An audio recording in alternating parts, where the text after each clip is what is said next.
So picture the scene. We have a time of political intrigue where the nation's under pressure, going through a time like it's never been before. And into that steps a faithful, godly man who spent his entire life to his old age chasing after being right with God and crying out to God. We have a good man who's faithful, godly, righteous, doing all that he could in his own strength to be right with God. But this faithful man, this faithful family, have got a problem. And that problem we see in verse 7, where Luke tells us they had no children because Elizabeth was unable to conceive, and they were both very old. This is a big deal. For all of their faithfulness, for all of their obedience, for all of their chasing after God, for all of their hunger to be right with God, it feels like somehow they've not been blessed. So picture the scene. This is a big deal because in those days there's no IVF clinic to pop down to. There's no science that explains why they can't have children. There's no explanation that's available to them. Put yourself in their shoes.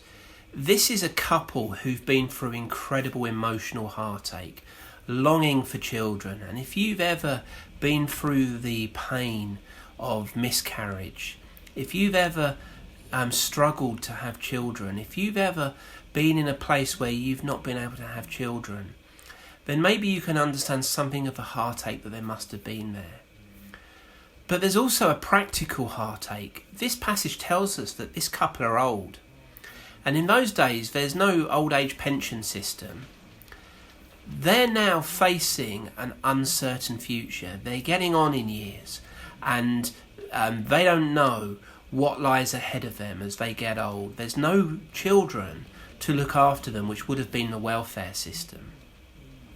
But not only is there emotional heartache, not only is there practical heartache, there's also a social heartache because there's an incredible stigma attached to this. There's actually a saying that the Jewish rabbis had, and they identified that there were 7 types of people who could be excommunicated. And one of those 7 types of people was a Jew with a wife but no children.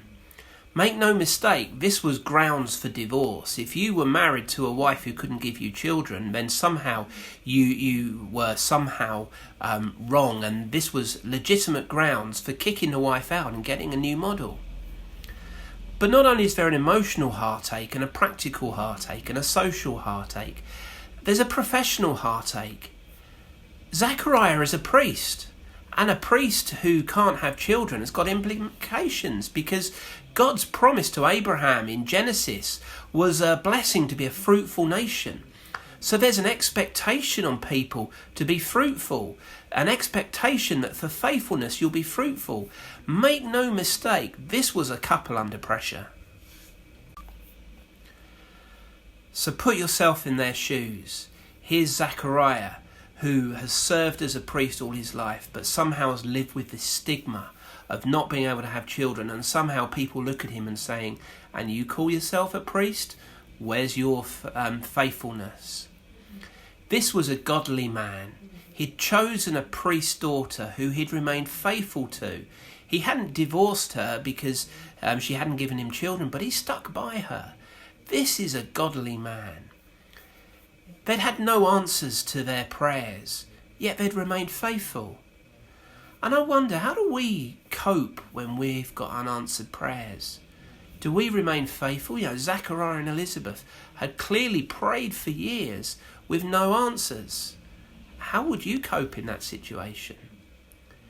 He'd done all he could to be faithful to God, and yet it hadn't worked. How do we cope with disappointment? When things don't go the way you want, when you think, well, I've been faithful to God and yet it feels like I've been slapped in the face. How do you respond? They'd lived with stigma and pressure, both personally and professionally. How do we respond when we're under pressure? Do we do what Zechariah did, which is, I'm going to serve God anyway, I'm going to keep going, I'm going to keep pushing through, or do we run the other direction when the going gets tough? Zachariah could have divorced Elizabeth. His professional social standing was at risk, but he chose to do the honourable thing. He chose to stick by this woman that must speak of a love that they had for each other, that went beyond this sense of just trying to please God and trying to make a political, professional, pious decision to marry a priest's daughter. This speaks of a loving marriage, and it speaks of an example of faithfulness. How do you respond when the going gets tough? So the hero's family deserves some respect. This is a godly man who's done the right things. He's made right choices, even in the face of pressure and stigma. He's learnt to deal with disappointment, and he's learnt to deal with it in healthy ways. And he's learnt to put his faith into practice. Living, balancing these pressures of expectation versus acceptance.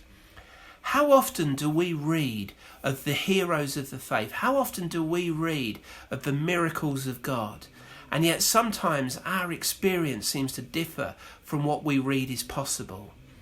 How do we live with that sense of living with disappointment, or living in the gap between what we know God can do and what we experience? Living with unanswered prayer, living with unanswered questions. The hero's family are an example to us that when we live with uncertainty and we live with the unknown, there is a way to live that is righteous in the eyes of God. And that involves being faithful and true to what we know.